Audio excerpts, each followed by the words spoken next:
A firefighter vanished in 1993, and now, 18 years later, a record-low river uncovers the logging truck, hiding something sinister. One rust-eaten rig, half-sunk in gravel, holds a neatly folded fire jacket, a busted cassette tape, and remains that were never supposed to see daylight.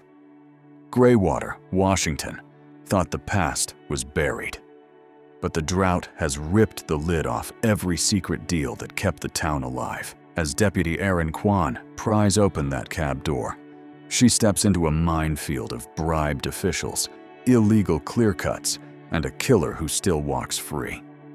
Why was the jacket preserved like a shrine? Who planted the false floor beneath it? And how far will the town go to keep the truth underwater?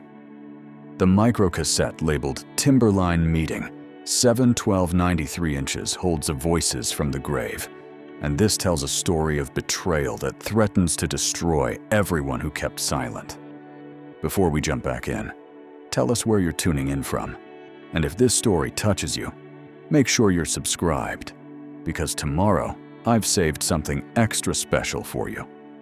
Deputy Erin Kwan stood knee-deep in the Graywater River that August morning, watching Dr. Aisha Reed's hands shake as she photographed every angle of the rust-eaten logging truck.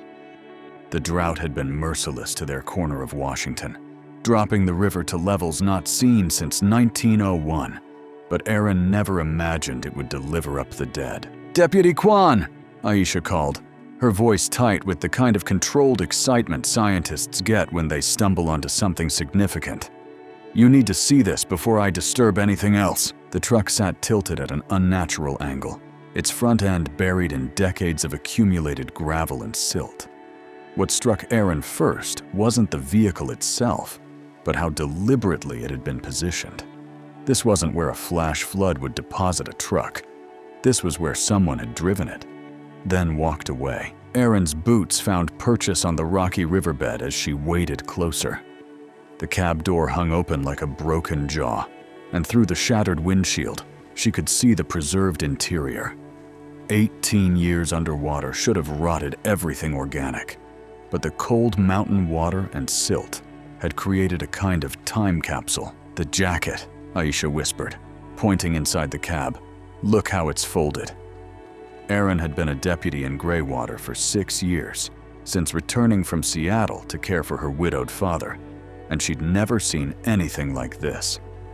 The fire jacket, bright yellow Nomex with reflective stripes, was folded with military precision on the passenger seat. Not thrown, not dropped, but arranged like someone laying out clothes for the next day. "Forest Service," Erin read from the patches. "Lena Morales." The name hit her like cold water. Lena had been her counselor at summer camp when Erin was 13, back when the county still ran programs for kids whose parents worked the mills and timber operations. Lena had been 24 then, fresh out of college, full of stories about hotshot crews and wilderness firefighting that made every kid dream of adventure beyond their logging town. "She disappeared in 1993, Erin said, more to herself than to Aisha. "They said she got caught in a flash flood while surveying burned areas up near Timberline Ridge." Aisha nodded grimly. "That's what everyone remembers. But deputy, there's more." She pointed to a microcassette tape wedged between the dashboard and windshield, its plastic case cracked, but the label still legible in faded ink. "Timberline Meeting 7/1293. Below it, barely visible through accumulated silt, was what looked like a false floor panel that had been welded into place. Erin's radio crackled. "Unit 7, what's your 20? Mayor Whitaker's been calling about the river situation. Tell her we found something," Erin replied, not taking her eyes off the truck. "And call the county coroner. We're going to need a full forensics team." While they waited for backup, Aisha began her methodical documentation.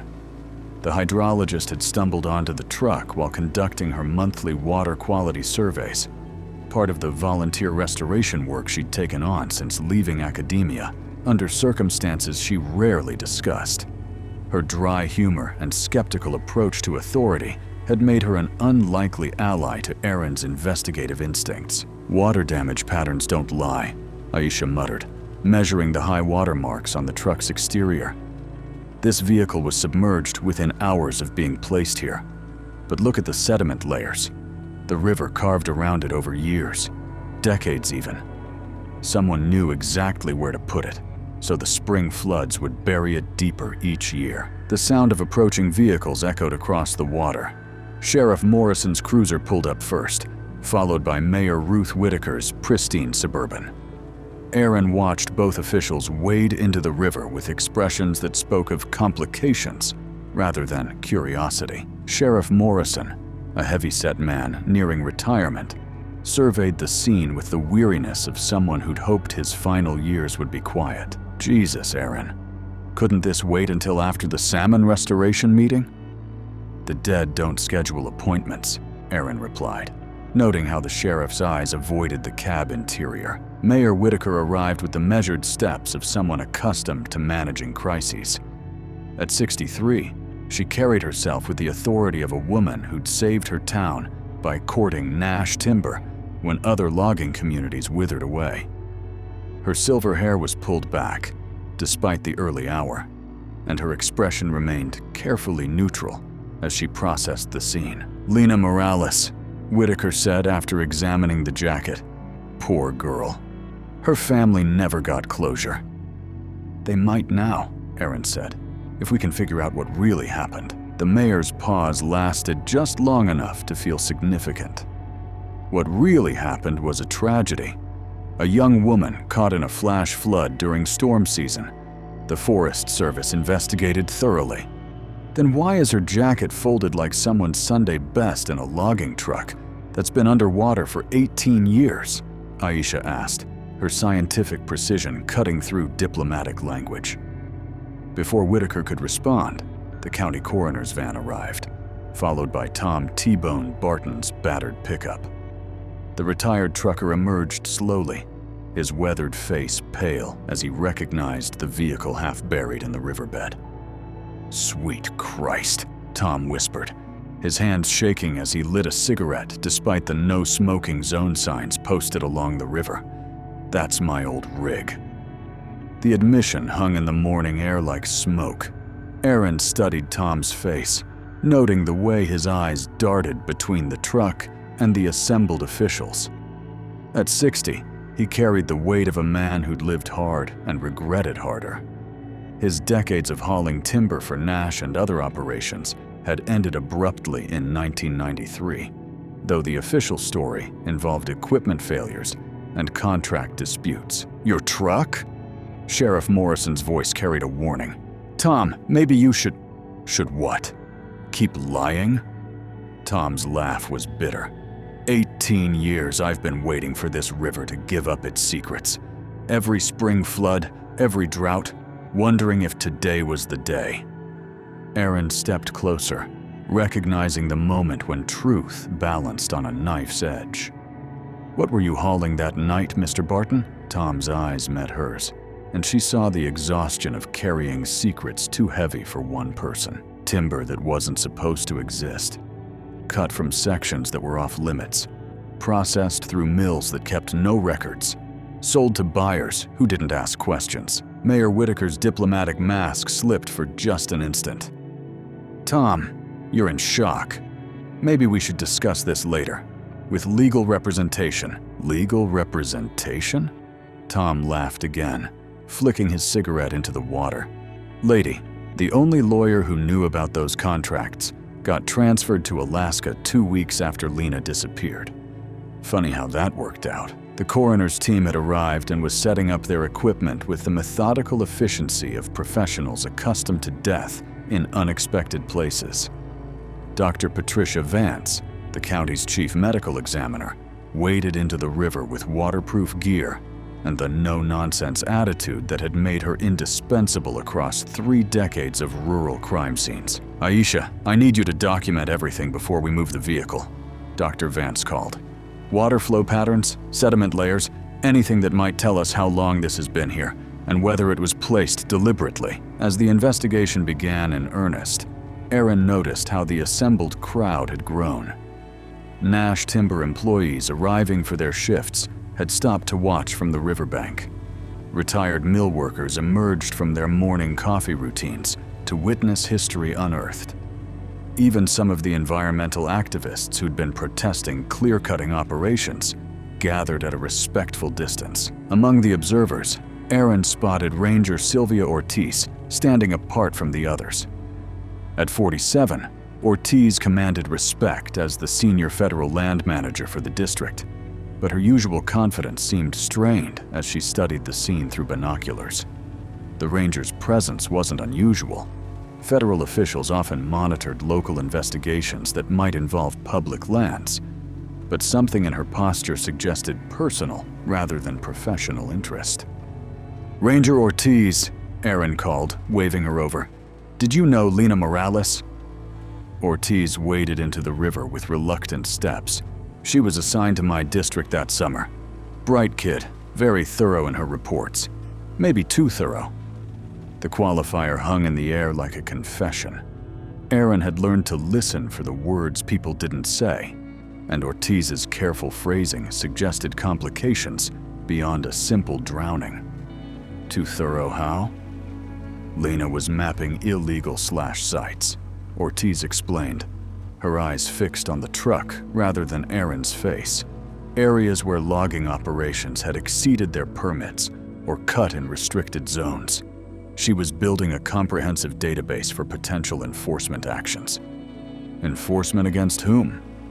Ortiz's pause stretched long enough for Dr. Vance to interrupt. "Deputy, we're ready to extract the jacket and cassette tape. I need everyone except essential personnel to step back." The careful choreography of evidence collection began with Aisha documenting water levels and Dr. Vance photographing the jacket from every angle before lifting it from the passenger seat. Despite 18 years underwater, the Nomex material had preserved its shape and color with remarkable fidelity. The cassette tape came next, sealed in an evidence bag that would protect it during transport to the state crime lab. "There's definitely something under this false floor," Dr. Vance announced, running her gloved hands along the welded edges. "Going to need power tools to get through the metal." As if summoned by the mention of equipment, Caleb Nash's Range Rover pulled up to the river access. The Nash Timber CEO emerged with the confident stride of someone accustomed to being the most important person in any room. At 55, he'd modernized his family's logging empire while maintaining the personal touch that made him beloved by employees and respected by competitors. "Morning, folks," Nash called, his voice carrying the practiced warmth of someone equally comfortable at union meetings and country club dinners. "Heard we had some excitement down here. Anything I can help with?" His eyes swept the scene with the quick assessment of a man who'd built his fortune by reading situations correctly. When his gaze lingered on Tom Barton, Aaron caught the subtle tightening around Nash's eyes that spoke of recognition and concern. "Just investigating an old disappearance," Sheriff Morrison replied, with the tone of someone hoping to minimize complications. "Probably nothing that concerns Nash operations." "Actually," Tom said, his voice gaining strength, "it concerns Nash operations quite a bit." The confrontation Aaron had sensed building all morning finally crystallized in the space between Tom's words and Nash's careful smile. She realized that the drought hadn't just revealed a truck, it had forced a reckoning that Greywater had been avoiding for 18 years. "Tom," Nash said gently, "you look tired. Why don't you head home? Get some rest. We can discuss old contracts later." "Old contracts?" Tom's voice rose. "Is that what we're calling murder now?" The word dropped like a stone into still water, sending ripples through the assembled crowd.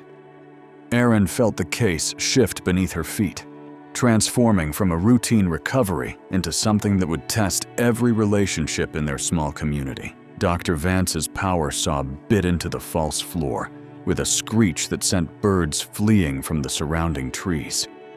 Whatever lay beneath had been hidden with deliberate care, welded shut by someone who never intended it to surface. As the metal gave way, revealing the dark space beneath, Aaron realized that Lena Morales hadn't just disappeared in 1993. She'd been silenced. And now, 18 years later, the river was ready to let her speak. Telling and preparing this story took us a lot of time, so if you are enjoying it, subscribe to our channel. It means a lot to us. Now, back to the story. Dr. Vance's power saw fell silent as the false floor panel split open with a metallic groan that seemed to echo across the entire river valley. The assembled crowd pressed closer, despite the crime scene tape, drawn by the gravity of what 18 years of river water might have preserved. "Jesus Christ," Dr. Vance whispered, her professional composure cracking as she peered into the revealed compartment. Aaron pushed through the water, her heart hammering as she reached the truck's passenger side. The hidden space beneath the false floor contained what looked like a carefully arranged burial chamber. Skeletal remains lay wrapped in what appeared to be a sleeping bag, positioned with the same deliberate care as the fire jacket above. "That's her," Tom Barton said, his voice barely audible over the river's murmur. "That's what I've been carrying for 18 years. The admission hit the crowd like a physical blow. Mayor Whitaker stepped back involuntarily, her political instincts warring with genuine shock. Sheriff Morrison's face went ashen as he realized the case had just transformed from a missing person recovery into a murder investigation that would tear their community apart. "Tom," Caleb Nash said, his voice sharp with warning, "you need to stop talking. Right now." But Tom seemed beyond caring about consequences. The weight of nearly 2 decades of silence had finally become unbearable. "Stop talking? I've been stopping talking since July 12th, 1993, since the night you told me to drive this truck into the river and forget it ever existed." Dr. Vance's careful examination of the remains continued as the drama unfolded around her. Female, early 20s, approximate height consistent with Lena Morales' records, she reported into her recorder. Evidence of trauma to the skull. Ribs show potential fracture patterns consistent with blunt force impact. Aaron felt the case crystallizing around her like ice forming on water. This wasn't an accident or a disappearance. Someone had killed Lena Morales, hidden her body with methodical precision, and convinced an entire town to forget she'd ever existed. "Mr. Nash," Aaron said, her voice cutting through the murmur of shocked conversations, "I think you need to come down to the station for a formal interview." Nash's practiced smile never wavered, but his eyes hardened with the calculation of a man accustomed to controlling narratives. "Of course, Deputy. Happy to help however I can. Though I should mention that my attorney will need to be present for any formal discussions." "Your attorney?" Tom laughed bitterly. "Same one who drew up those offshore shell companies? The ones that bought timber from sections that didn't officially exist?" The revelations were coming too fast for damage control. Aaron watched Mayor Whitaker's face cycle through shock, calculation, and something that looked like grief. As a third-generation Greywater native, Whitaker had devoted her political career to preserving their community's economic survival. The suggestion that Nash Timber, their economic lifeline, was built on murder threatened everything she'd worked to protect. "This is..." Whitaker started, then stopped, seemingly unable to find words adequate to the moment.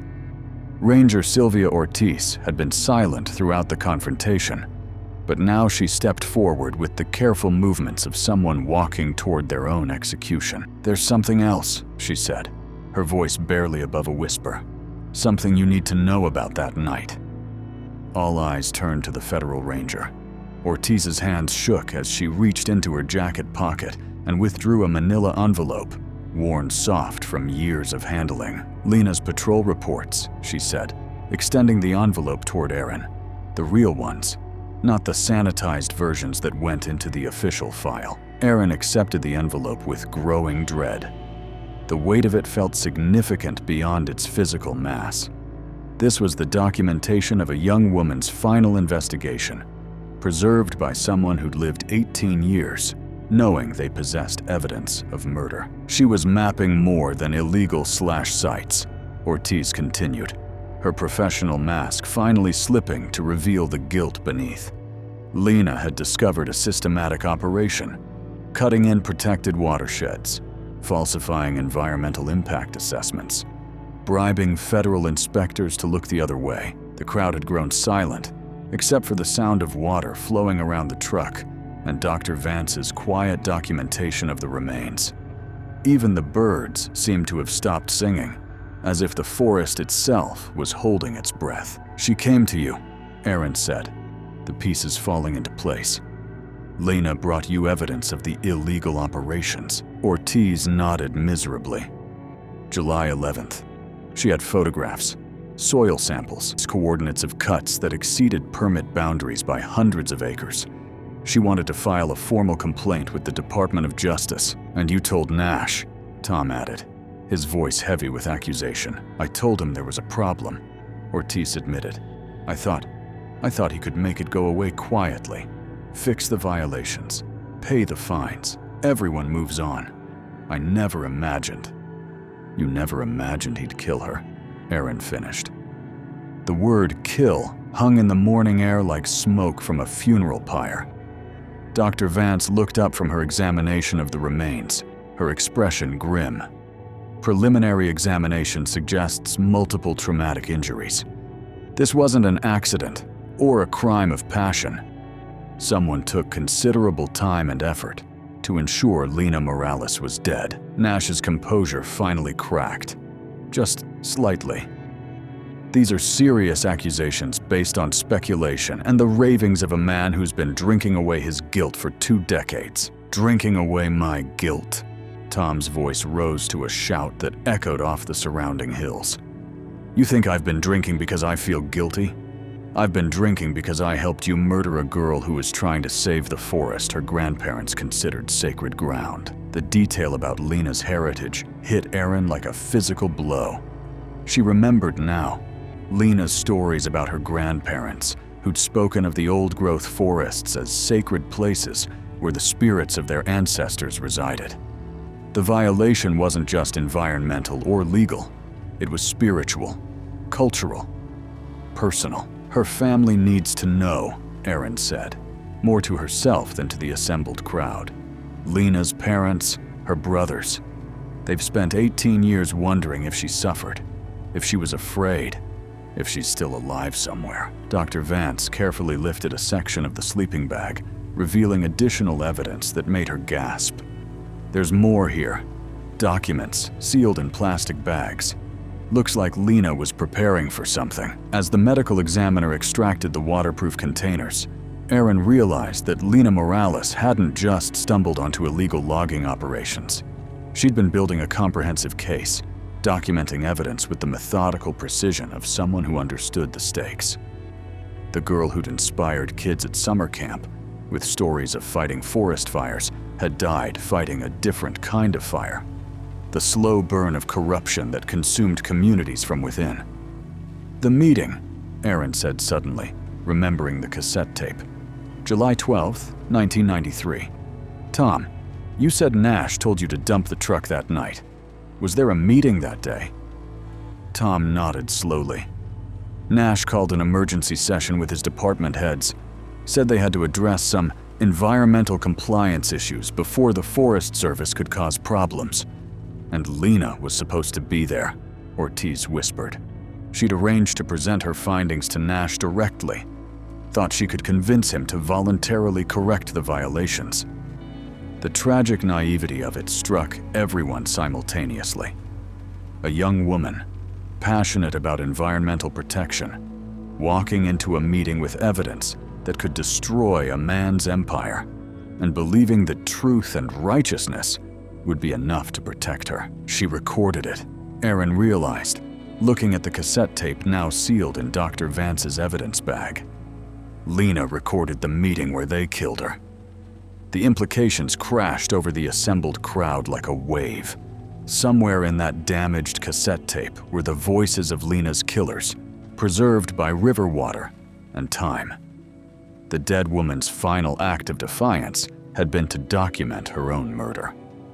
As Dr. Vance and her team carefully extracted the remains from the truck, Erin felt the weight of 18 years of lies settling on her shoulders. Greywater had built its survival on a foundation of murder, and now that foundation was crumbling in the morning sun.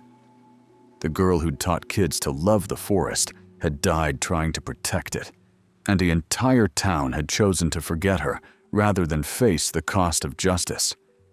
But the river had remembered. And now, finally, it was time for Lena Morales to speak. The Greywater Sheriff's Department had never processed a murder scene of this magnitude.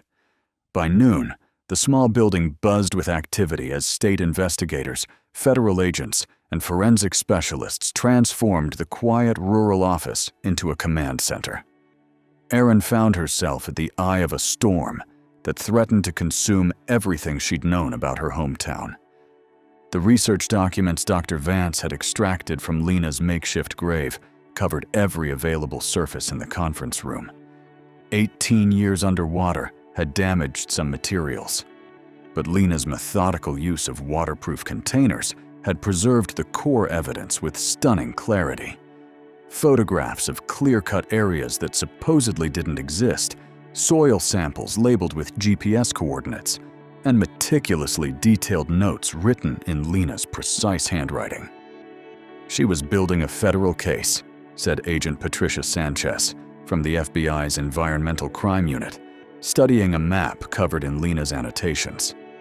Look at this systematic documentation. Every illegal cut site cross-referenced with permit boundaries. Every violation categorized by severity and environmental impact.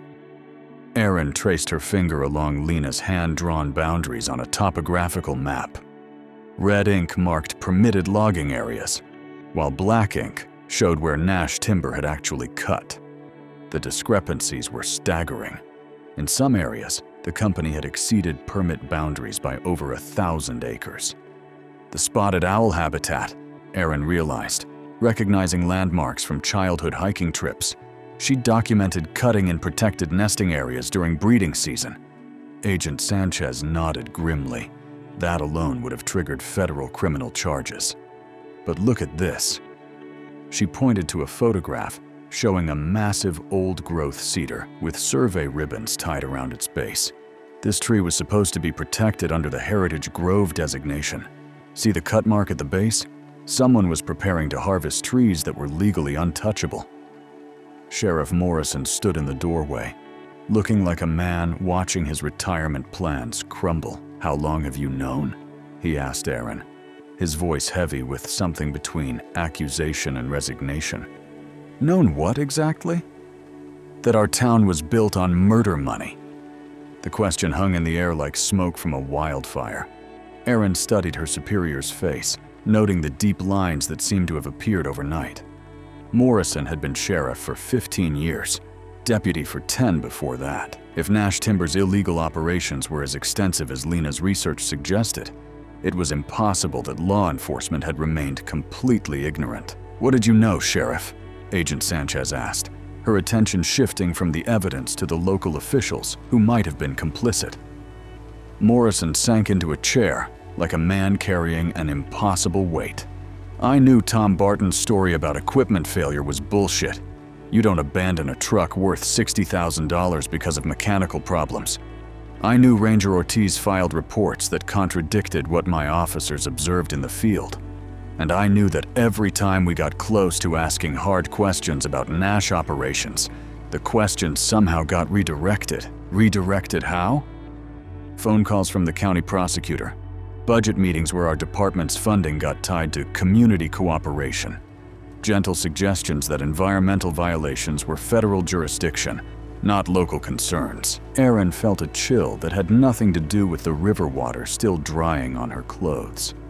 The corruption hadn't been limited to direct payoffs. It had been systemic, woven into the fabric of local government, like rot in the foundation of a house. Her phone buzzed with a text from her 13-year-old son, Logan. "Mom, everyone at school is talking about the dead firefighter. Kids are saying their parents are scared about losing jobs. What's happening?" the message reminded Aaron that this investigation wasn't happening in a vacuum. Every revelation that brought them closer to justice also brought Greywater closer to economic catastrophe. Nash Timber employed directly or indirectly nearly half the town's workforce. If the company faced federal criminal charges, the entire community could collapse. "Deputy Kwan," Agent Sanchez called. "We need to interview Tom Barton while he's still willing to talk. Men carrying 18 years of guilt sometimes change their minds when lawyers get involved." They found Tom in the break room, nursing his third cup of coffee and staring out the window at the mountains that had defined his entire life.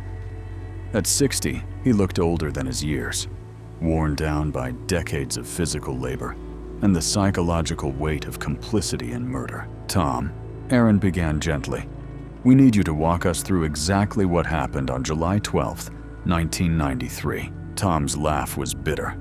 "You want the whole story? Or just the parts that won't destroy what's left of this town?" "We want the truth," Agent Sanchez said. "All of it." Tom closed his eyes and began to speak in the measured cadence of a man who'd rehearsed this confession for nearly 2 decades. "Nash called me around 6 p.m. Said there was an emergency job. Needed me to haul a special load that night. Told me to bring the truck to the main office after regular hours, use the back entrance. What did you think the job was? Figured it was another off-books haul. We'd been running timber from restricted sections for months, moving it through shell companies Nash had set up. I needed the money. My wife was sick, medical bills were piling up, and Nash paid triple rate for the quiet jobs." Aaron noted how Tom's voice remained steady despite the magnitude of his admissions. This was a man who'd lived with these facts for so long, they'd lost their power to shock him. "When you arrived at the office, what did you see?" Tom's composure finally cracked. "Lena's truck was there, parked behind the building. Lights were on in the conference room upstairs. Nash met me at the loading dock, told me to back up to the bay doors. Said we had a disposal problem that needed to be handled quietly. Did you see Lena? Not alive." Tom's voice dropped to a whisper. "Nash and 2 other men. Never got their names. Weren't local. Carried her out wrapped in that sleeping bag. Said she'd had an accident during the meeting. Fell down the stairs." Agent Sanchez leaned forward. "Did you believe that?" "Hell no. Girl was a trained firefighter, sure-footed as a mountain goat. Plus, there was blood on Nash's shirt, scratches on his hands like he'd been in a fight. But I was scared. Needed the money. And Nash made it clear that asking questions wouldn't be healthy for my family." The confession continued with methodical precision. Nash had directed Tom to load the body into a hidden compartment he'd had welded into the truck bed, specifically for transporting contraband timber. The plan was to drive to a remote section of logging road and stage an accident that would suggest Lena had been caught in a flash flood. "But it started raining," Tom continued. "Not the gentle stuff we usually get in July, but a real storm. By the time I reached the staging area, the access road was already flooding. I panicked, took a wrong turn, ended up on the old river road, near where we found the truck. That's when the real flood hit. Water came up faster than I'd ever seen, even faster than the '74 flood my dad used to talk about. Truck got caught in the current, started sliding toward the river. I had maybe 30 seconds to decide whether to ride it out or bail." Tom described jumping from the cab as the truck entered the water, swimming to shore as the vehicle disappeared beneath the surface. He'd walked 12 miles through storm-flooded forest to reach town, arriving at Nash's office near dawn, soaked and terrified. "Nash was waiting," Tom said. "Had a story all prepared. Equipment failure, I'd been forced to abandon the truck during the storm. He'd already filed an insurance claim, reported it as a total loss due to natural disaster. And Lena? Official story was, she'd never made it to the meeting. Storm caught her while she was doing field surveys up near Timberline Ridge. Forest Service searched for weeks. Found some equipment washed downstream. Concluded she'd been swept away by floodwaters. The systematic nature of the cover-up was breathtaking. Nash had prepared for multiple contingencies, manipulating everything from insurance claims to federal search efforts. Lena Morales had been erased from existence with the efficiency of a corporate restructuring. Agent Sanchez reviewed her notes. Who else knew the truth? Nash, obviously. Ranger Ortiz. She helped falsify the patrol logs that put Lena in the wrong location that night. Couple of Nash's security contractors who helped move the body. And Mayor Whitaker. The last name hit Erin like a physical blow. Ruth Whitaker had been her father's friend, a woman she'd respected as a dedicated public servant who'd saved their town from economic collapse. Whitaker knew she was at the office that night, Tom confirmed. Arrived just as we were loading the truck. Nash told her it was a community preservation issue, that Lena's investigation would have destroyed every job in Greywater. Whitaker made the call to stop the Forest Service search after 2 weeks. The scope of the conspiracy was staggering. It hadn't been the work of one corrupt businessman, but a coordinated effort involving federal officials, local law enforcement, and elected leadership. An entire community had chosen economic survival over justice for a murdered young woman. Erin's phone rang. Dr. Vance calling from the state forensics lab. Deputy, I've got preliminary results on the cassette tape. The water damage is extensive, but our audio specialists think they can recover at least portions of the recording. How long? Couple of hours for a rough extraction. Maybe a day for full enhancement.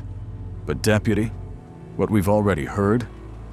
This is going to change everything. As Erin ended the call, she realized that Lena's voice was about to speak from the grave, carrying accusations that would destroy lives and reshape their community forever. The girl who died trying to protect the forest was finally going to have her say. Tom Barton signed his formal confession as the afternoon sun slanted through the station windows. 18 years of silence finally broken. Outside, word of the investigation was spreading through Greywater like wildfire. Nash Timber's stock price had already dropped 12% on preliminary news reports, and rumors of federal charges were causing panic among employees and their families. Erin looked out at the town she'd sworn to protect and realized that justice for Lena Morales might require destroying everything the living had built on her grave. The river had given up its secrets, but the real flood was just beginning. 3 days after the discovery at the river, Greywater felt like a town under siege. Federal agents occupied the Nash Timber offices. Journalists from Seattle and Portland filled the local diner, and families faced the growing possibility that their primary employer might cease to exist. Erin found herself caught between her duty as a law enforcement officer and her role as a community member, watching her neighbors' lives unravel. The breakthrough came from an unexpected source, her 13-year-old son, Logan. "Mom, you need to see this," Logan said, bursting into the kitchen where Erin was reviewing case files over her third cup of coffee that morning. His eyes held the excitement of a kid who'd stumbled onto something significant, mixed with the uncertainty of not quite understanding its implications. Logan set his tablet on the table, showing aerial footage captured by his drone during one of his regular forest photography sessions. The video showed a section of old-growth forest near Cascade Ridge, an area that should have been completely protected under federal wilderness designation. "Watch this part," Logan said, fast-forwarding to footage from the previous afternoon. "I was trying to get shots of that eagle nest you told me about, but look what I found instead." The footage revealed active logging operations in an area where no cutting should have been permitted. Heavy machinery moved between massive trees, and Erin could see the systematic pattern of selective harvesting designed to minimize visibility from ground level or satellite imagery. "Jesus, Logan," Erin breathed. "Do you realize what this means? That Nash is still doing the same stuff that got Lena killed?" The simple clarity of his 13-year-old perspective cut through all the adult complications. Nash Timber hadn't just covered up past crimes. They were actively continuing the illegal operations that had motivated murder 18 years earlier. Erin immediately called Agent Sanchez, who arrived at their house within 20 minutes. The FBI agent studied Logan's footage with the intensity of someone recognizing a game-changing piece of evidence. "This is current activity," Sanchez confirmed. "Look at the equipment models, the cutting techniques. This footage proves the conspiracy wasn't just historical. It's ongoing, which means more charges," Aaron said.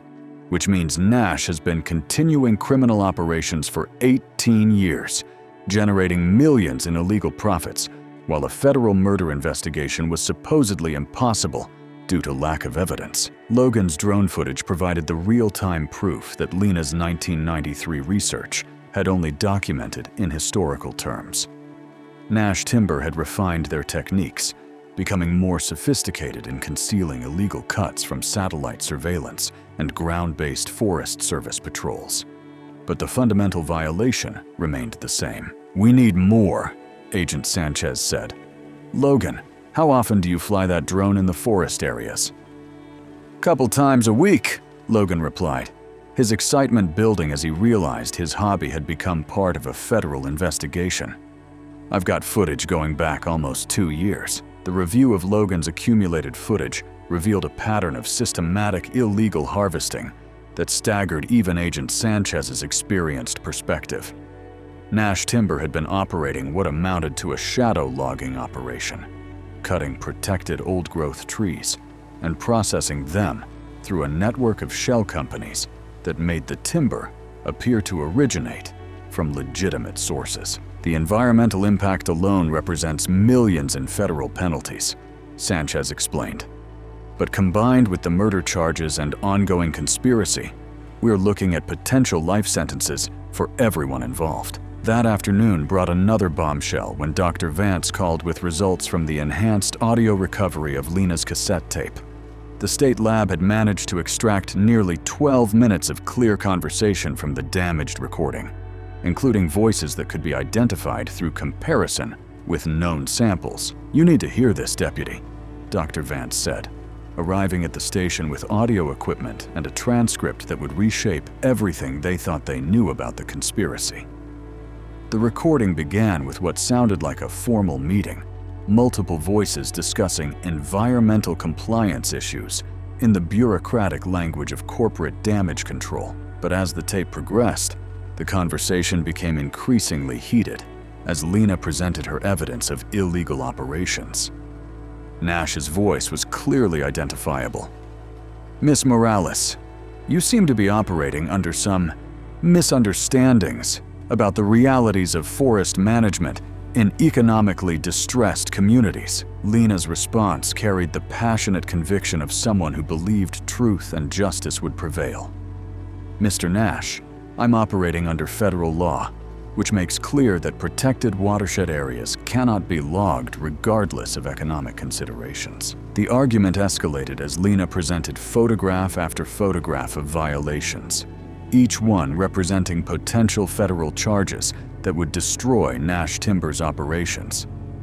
Other voices joined the conversation. Ranger Ortiz attempting to moderate, Mayor Whitaker discussing community impact, and at least 2 unidentified men who spoke with the cold efficiency of professional intimidators. The moment when the meeting turned violent was captured with horrifying clarity. Lena's voice rising in alarm. "You can't just make this disappear by threatening me. I've already filed preliminary reports with—" The sound of furniture overturning, Lena's cry of pain and fear.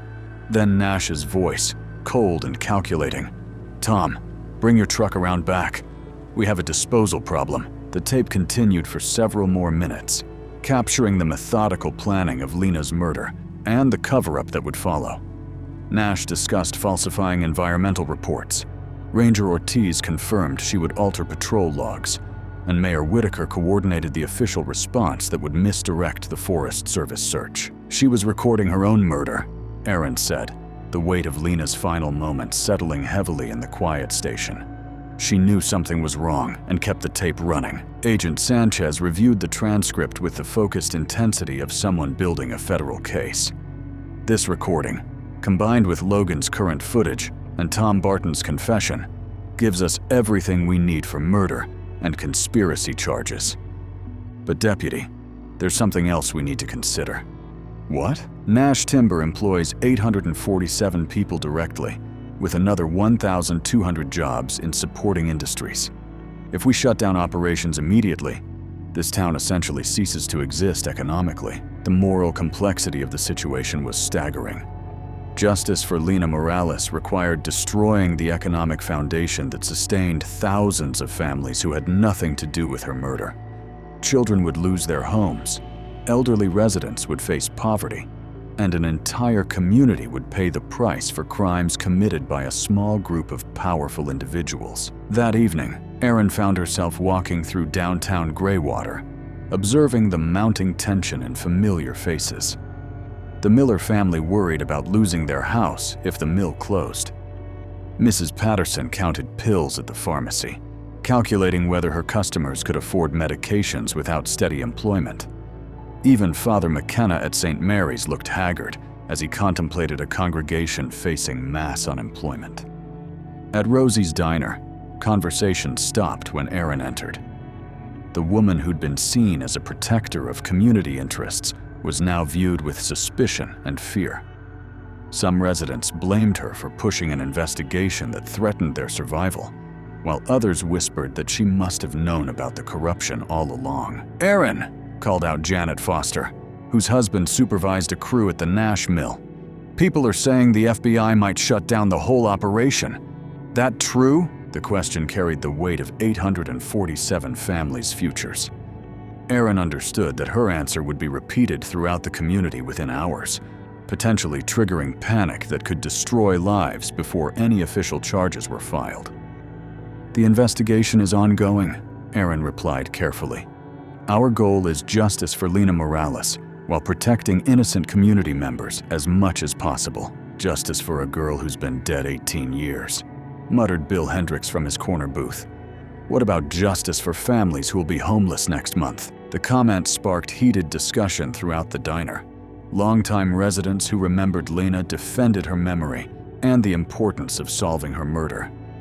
Younger families, more concerned with immediate economic survival, questioned whether destroying the town was worth pursuing justice for crimes committed before many of them had even moved to Greywater. "She was trying to protect the forest," said Maria Santos, whose family had moved to Greywater from California, seeking affordable housing and steady work. "But we're trying to protect our kids' futures.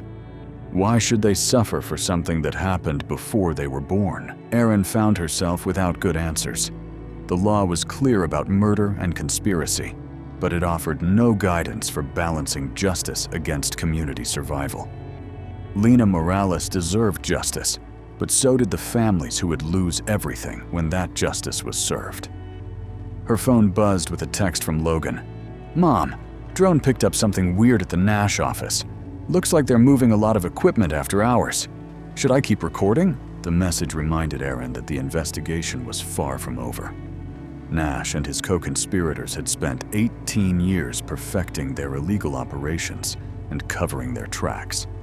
They wouldn't surrender quietly, especially with billions in assets and hundreds of lives hanging in the balance. That night, as Erin reviewed Logan's latest footage, showing Nash timber crews working under floodlights to dismantle equipment and move files, she realized the case was entering a new phase. The initial discovery and confessions had revealed the historical crimes, but Nash was clearly preparing for either a legal defense or a complete disappearance of evidence. "They're destroying everything," Agent Sanchez confirmed when Erin called with Logan's observations. "Classic pattern when corporations face federal prosecution. We need to move fast before they eliminate evidence we haven't discovered yet." "What about the community impact?" "That's above my pay grade, Deputy. My job is building a case for federal prosecution. Politicians and judges can worry about economic consequences." As Erin ended the call, she understood that the investigation had reached a critical juncture. The evidence was overwhelming. The charges would be devastating, and the community impact would be catastrophic. Lena Morales had died trying to save a forest, but her justice might require destroying a town. The girl who'd inspired kids to love nature was about to test whether a community could survive the full weight of truth. The revelation came at 2:47 a.m.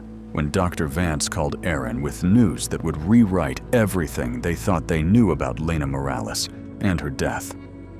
The forensic team had been conducting a final examination of materials recovered from the truck when they discovered something that had been missed in the initial rush to process evidence. "Deputy, you need to get down here immediately," Dr. Vance said, her voice tight with exhaustion and excitement. "We found something hidden in the lining of Lena's fire jacket, something that changes the entire case." Aaron arrived at the state forensics lab to find Dr. Vance and Agent Sanchez hunched over a metal examination table where a water-damaged notebook lay open under bright lights. The pages were badly deteriorated, but enough text remained legible to reveal a story that neither of them had imagined. "It's not a personal journal," Agent Sanchez said without preamble. "It's an operational log. Lena Morales was working undercover for a federal environmental crimes task force." The words hit Aaron like cold water. "That's impossible. She was 24 years old, fresh out of college." Fresh out of college with a degree in environmental science and a background that made her perfect for infiltrating logging operations, Dr. Vance corrected, pointing to legible passages in the notebook. "Look at these entries. They're written in operational code, documenting contacts with federal handlers and progress reports on a multi-state investigation." Aaron leaned over the notebook, struggling to read Lena's careful handwriting through 18 years of water damage. What she could make out read like something from a spy novel rather than the journal of a young Forest Service employee. "Contact with Handler 7 confirms Operation Timberline extends beyond Washington state operations," one entry read. "Oregon and California components involve systematic harvesting of old growth in protected areas, with profits estimated in excess of $200 million annually." Another entry, dated just 3 days before Lena's disappearance, was even more startling. "Nash suspects federal surveillance, recommending immediate extraction if cover appears compromised. Evidence packages prepared for emergency transfer to Handler 7 via established protocols." Agent Sanchez reviewed additional pages with growing amazement. She wasn't just documenting local violations. Lena was part of a federal sting operation targeting a multi-state environmental crime syndicate. Nash Timber was apparently just one component of a much larger criminal enterprise. The implications were staggering. Lena's murder hadn't been the desperate act of a local businessman trying to cover up permit violations. It had been the elimination of a federal agent who'd gotten too close to exposing a criminal network worth hundreds of millions of dollars. "Who was Handler 7? Aaron asked. Agent Sanchez's expression darkened. "We're working on that. But Deputy, there's something else. According to these logs, Lena believed she'd identified a federal mole within the task force itself.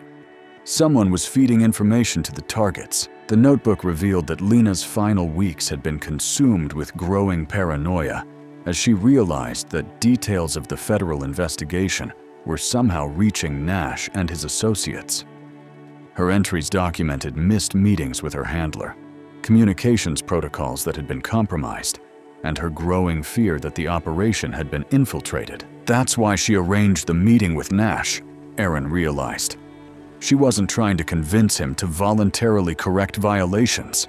She was attempting to gather final evidence before her cover was blown completely. Dr. Vance pointed to one of the final legible entries, dated July 11th, 1993.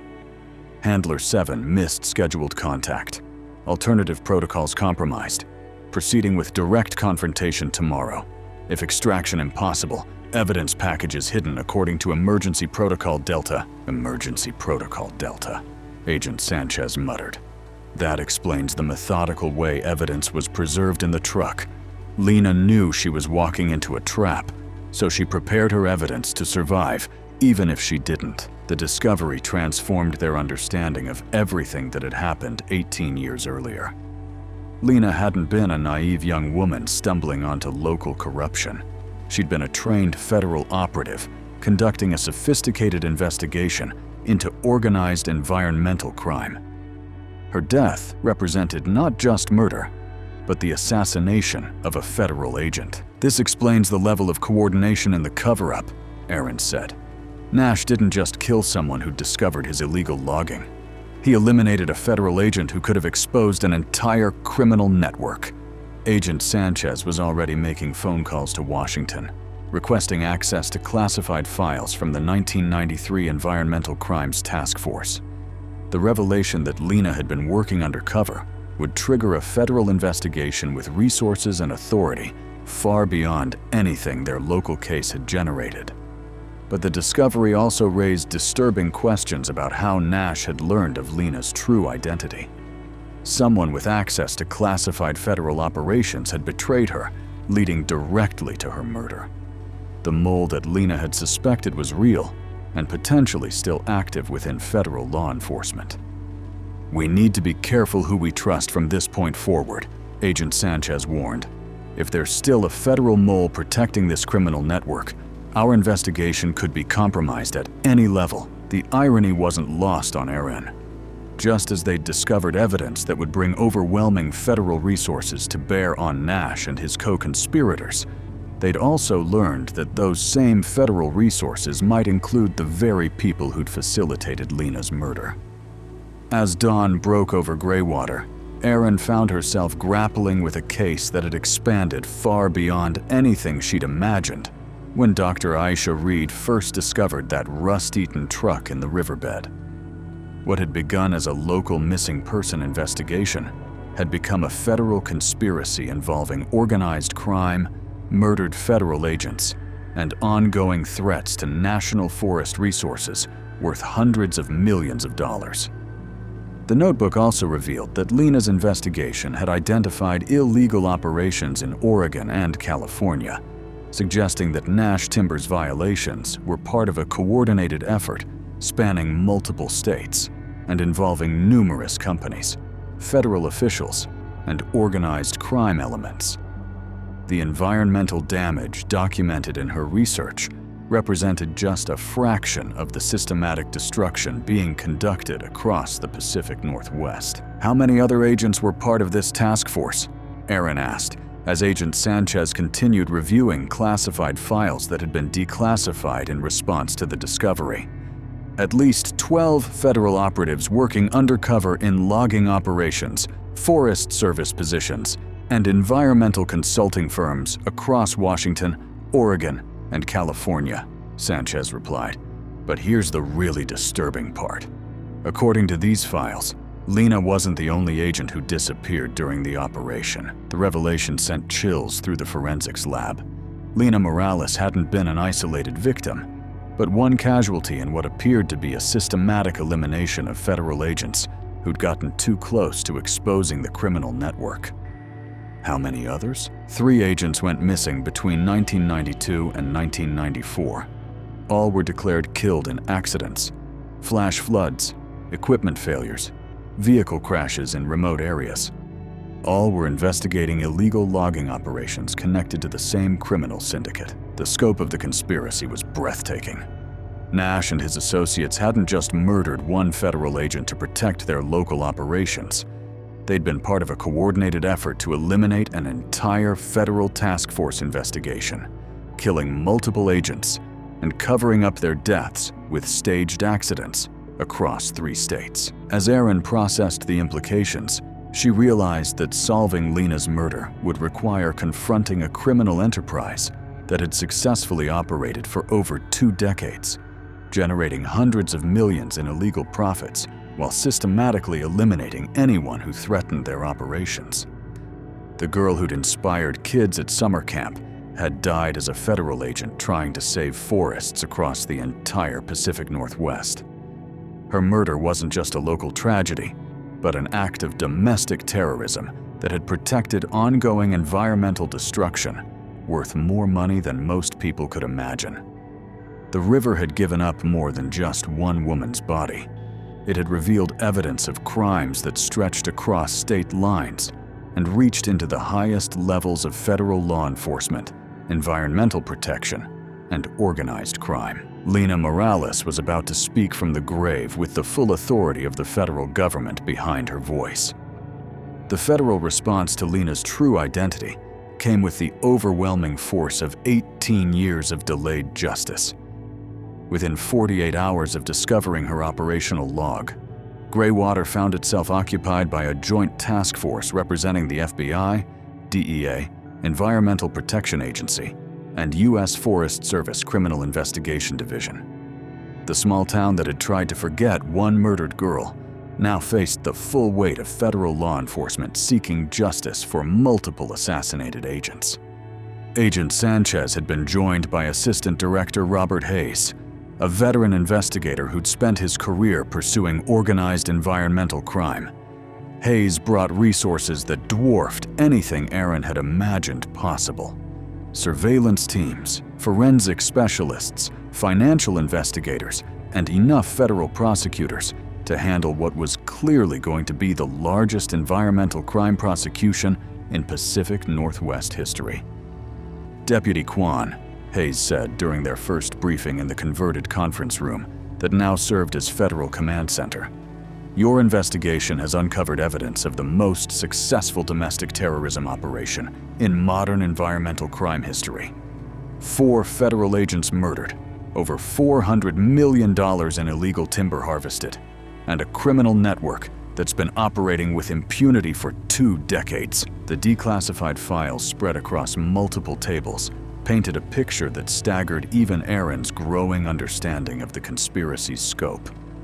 Operation Timberline had been designed to infiltrate and expose illegal logging operations across Washington, Oregon, and California. The task force had identified systematic harvesting of protected old-growth forests, falsification of environmental impact studies, bribery of federal officials, and money laundering through networks of shell companies and offshore accounts. Lina's handler was Agent Michael Torres, operating under the cover identity of Handler 7, Hayes explained, pointing to a photograph of a man in his 30s with the lean build of someone who spent significant time in wilderness areas.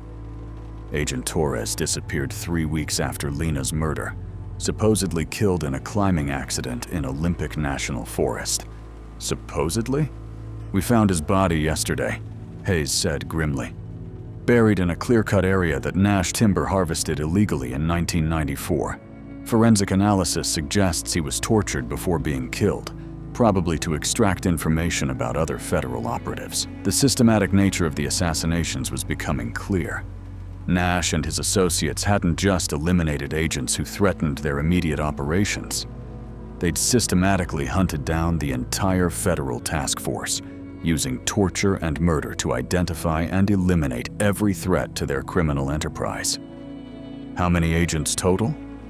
7 confirmed dead, 3 missing and presumed dead. Operation Timberline was completely compromised by 1995, with surviving agents either transferred to other assignments or killed in staged accidents across 3 states. Hayes' team had spent the previous day analyzing financial records seized from Nash Timber offices, tracing money flows that revealed the true scope of the criminal enterprise. The illegal logging operations had generated over $400 million in profit since 1990, with funds laundered through a network of shell companies, offshore accounts, and legitimate businesses that spanned from Washington to the Cayman Islands. Nash wasn't the mastermind, Hayes continued. He was middle management in an operation run by Viktor Kozlov, a Russian organized crime figure who specialized in natural resource exploitation. Kozlov used Nash and similar operators across the Pacific Northwest to systematically harvest protected forests, with profits flowing to criminal enterprises in Eastern Europe and Central Asia. The revelation that international organized crime was involved explained the sophistication of the operation and the ruthless efficiency with which federal agents had been eliminated. This wasn't just environmental crime, but organized terrorism designed to generate hundreds of millions in illegal profits while destroying irreplaceable natural resources. Aaron studied surveillance photographs of Kozlov and his associates, noting the professional quality of their operations and the international scope of their criminal network. Where is Kozlov now? That's the problem, Hayes admitted. He disappeared from federal surveillance in 1996, around the time the last Operation Timberline agent was killed. Intelligence suggests he's been operating from Eastern Europe, but we've had no confirmed sightings until yesterday. Hayes activated a laptop connected to the command center's projection system, displaying surveillance footage that made Aaron's blood run cold. The video showed a private jet landing at Seattle-Tacoma International Airport, with several men in expensive suits disembarking and entering waiting vehicles. Kozlov arrived in Seattle 18 hours ago, Hayes said. Our sources suggest he's coming to personally oversee the elimination of evidence and witnesses related to Operation Timberline. That includes everyone involved in your investigation. The threat was immediate and personal.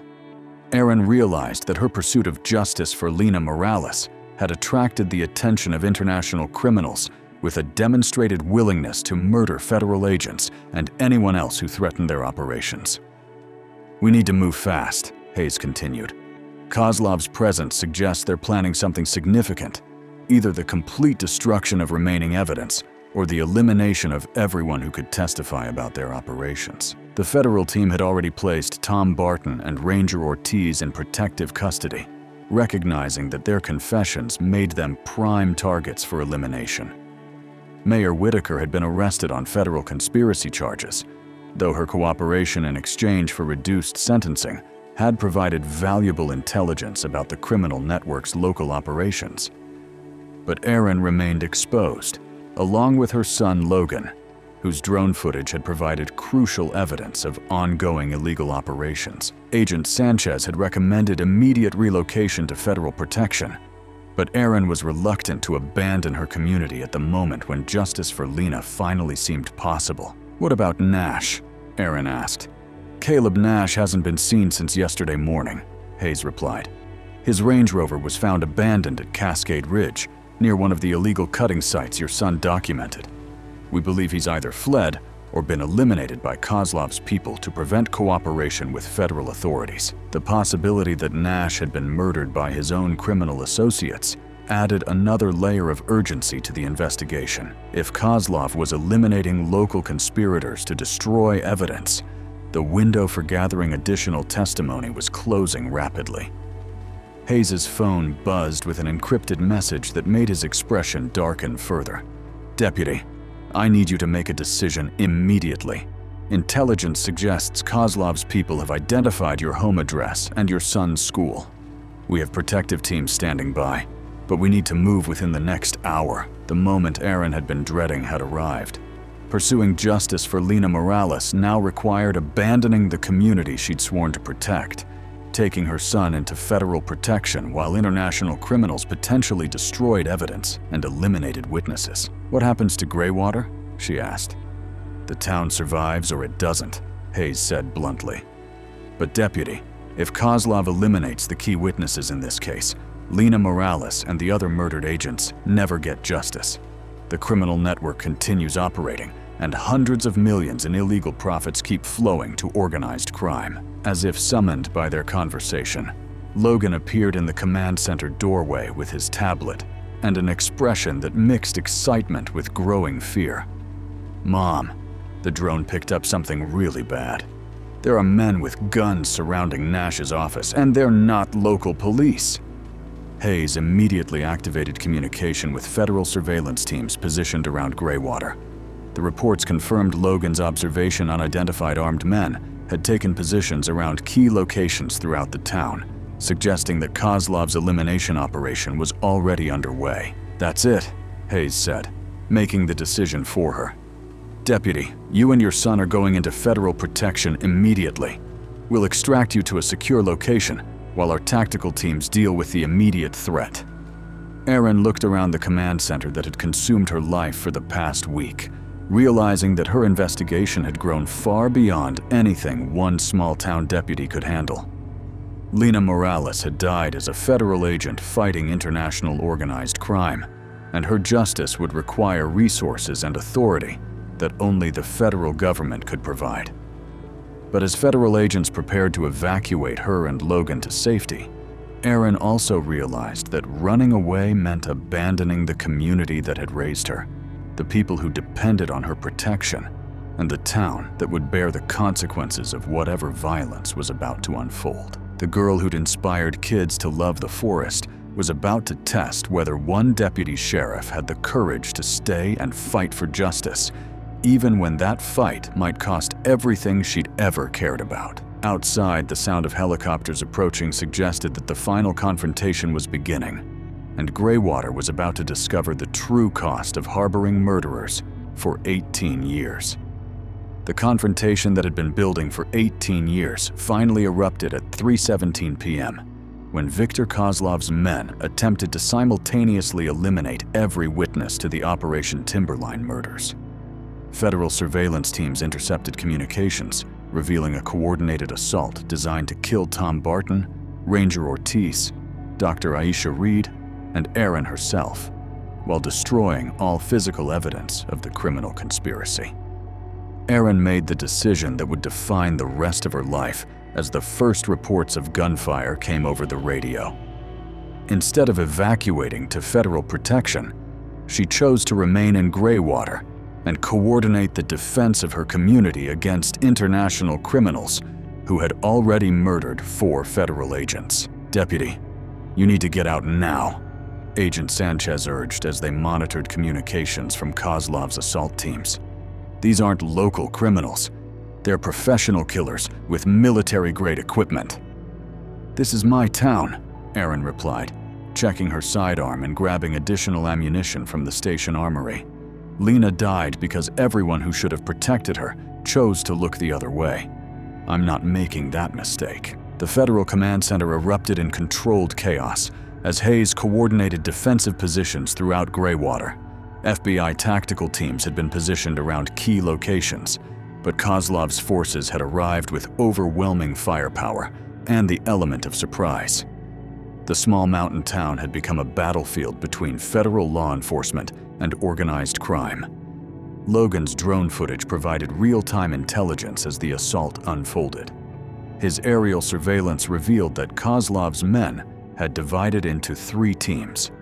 One targeting the Federal Command Center, another moving toward the safe house where Tom Barton was being protected, and a third approaching the Nash timber offices to destroy remaining evidence.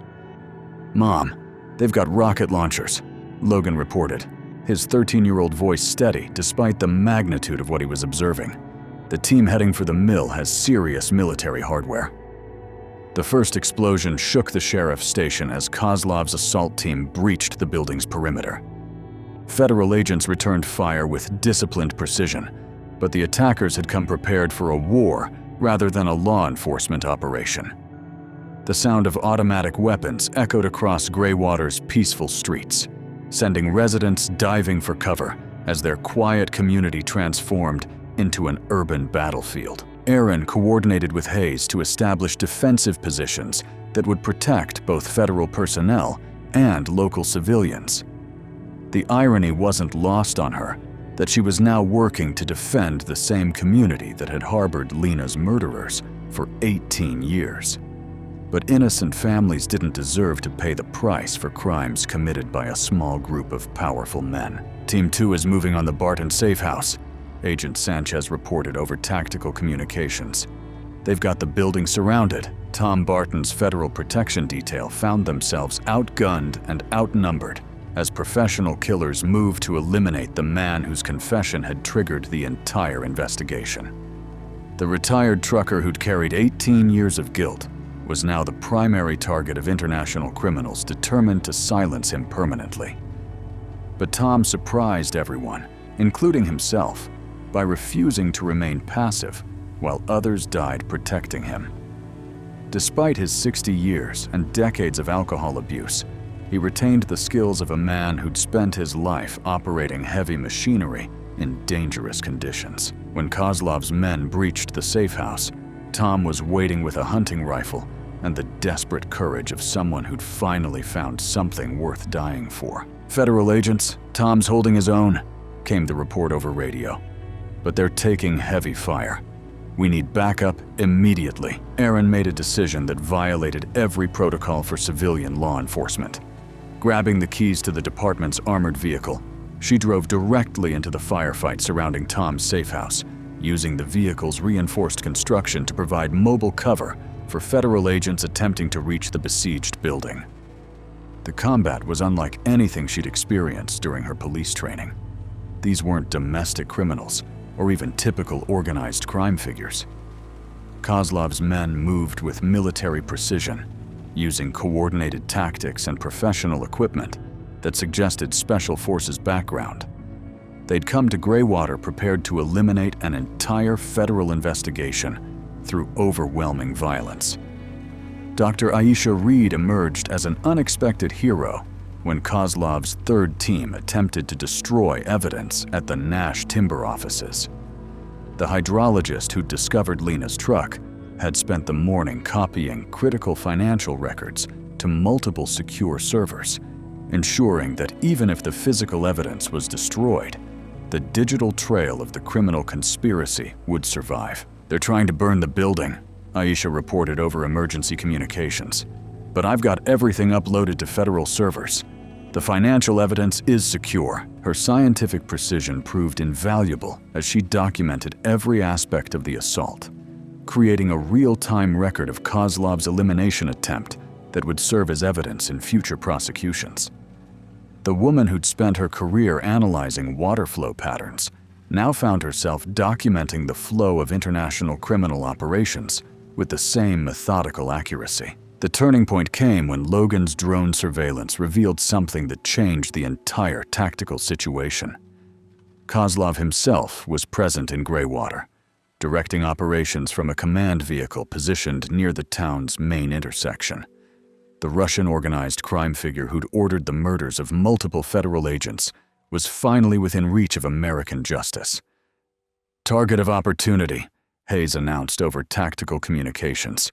"Kozlov is here personally. If we can take him alive, this entire criminal network collapses." The federal response shifted from defensive to offensive as tactical teams moved to surround Kozlov's command position. But the Russian criminal had survived decades in organized crime by never underestimating his opponents. As federal agents closed in, he activated what appeared to be a dead man's switch connected to explosive charges placed throughout Greywater. "He's going to level the entire town," Agent Sanchez realized as intelligence analysts decoded the threat. Kozlov would rather destroy everything than allow himself to be captured. The moment crystallized everything that had led to this confrontation. 18 years earlier, powerful men had chosen to murder a young woman rather than face the consequences of their crimes. Now, faced with justice for those murders, they were prepared to destroy an entire community to avoid accountability. Erin found herself in the impossible position of choosing between capturing Lena's ultimate killer and protecting the town that had harbored her murderers. The decision required balancing justice for a dead federal agent against the lives of hundreds of innocent families who had nothing to do with the original conspiracy. "There's another option," Tom Barton's voice came over the radio from his embattled safe house. "I know where Nash kept his insurance policy." The revelation that Caleb Nash had maintained evidence against Kozlov as protection against exactly this scenario provided the breakthrough they needed. Hidden in a safety deposit box in Seattle, Nash had preserved recordings, photographs, and financial documents that could destroy Kozlov's entire criminal empire without requiring his physical capture. "Nash wasn't stupid," Tom explained during a brief lull in the firefight. He knew Kozlov would eventually try to eliminate all the American partners. That insurance policy was his guarantee of survival. Agent Sanchez coordinated with Seattle FBI offices to simultaneously raid Nash's safety deposit box, while Greywater federal teams maintained pressure on Kozlov's forces.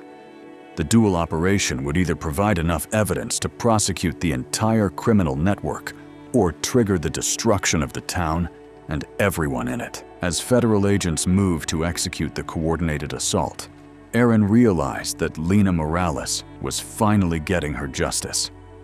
The young woman who died trying to protect the forest was about to see her murderers face the full consequences of 18 years of violence and corruption. The girl who'd inspired kids to love nature had become the catalyst for the largest environmental crime prosecution in American history, bringing down an international criminal network that had operated with impunity for over 2 decades.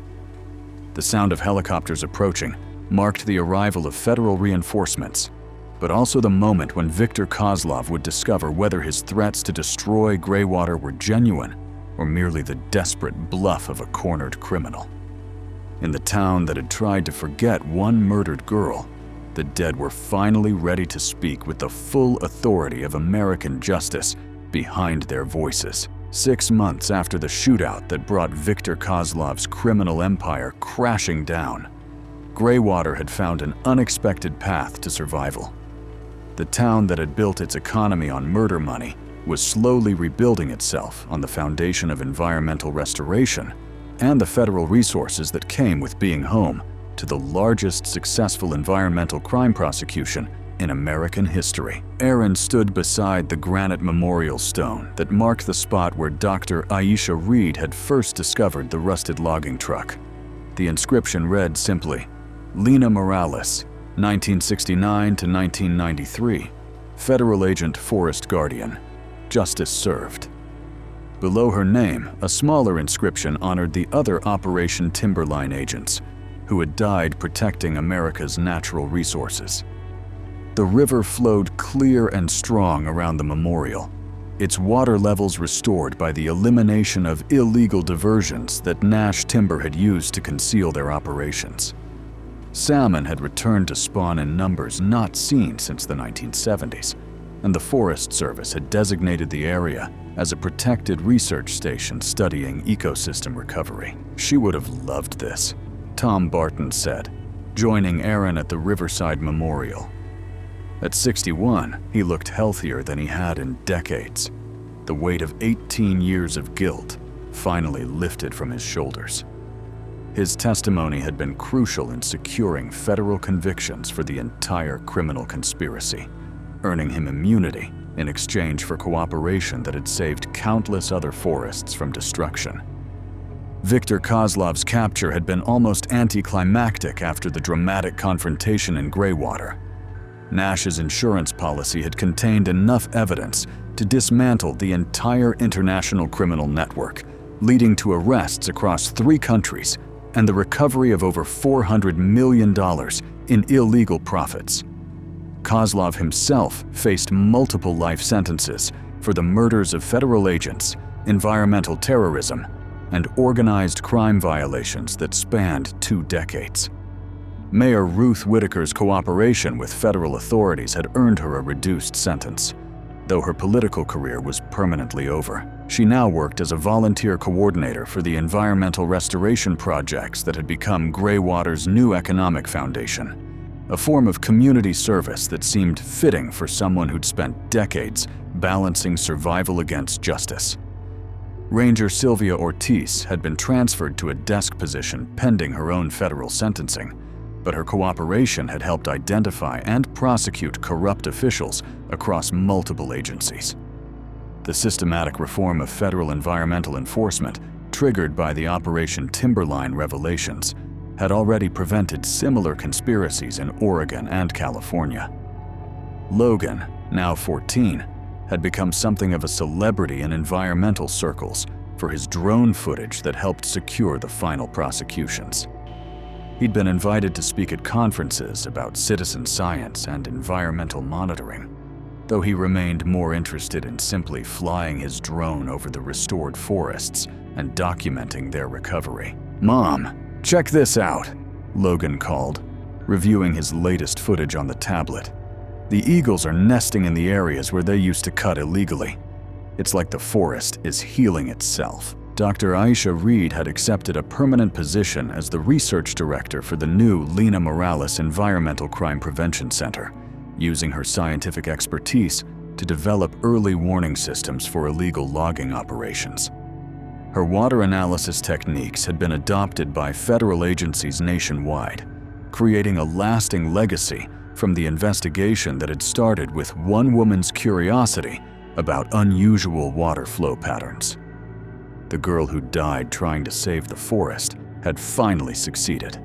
Her sacrifice transformed into protection for millions of acres of wilderness that would never again face the threat of organized environmental crime. In a town that had learned to remember rather than forget, justice had created something better than what came before. Up next, we have 2 more incredible stories that are waiting for you. Just click the image you want to watch, and it will take you there. If you enjoyed this video, make sure to subscribe. It would mean a lot.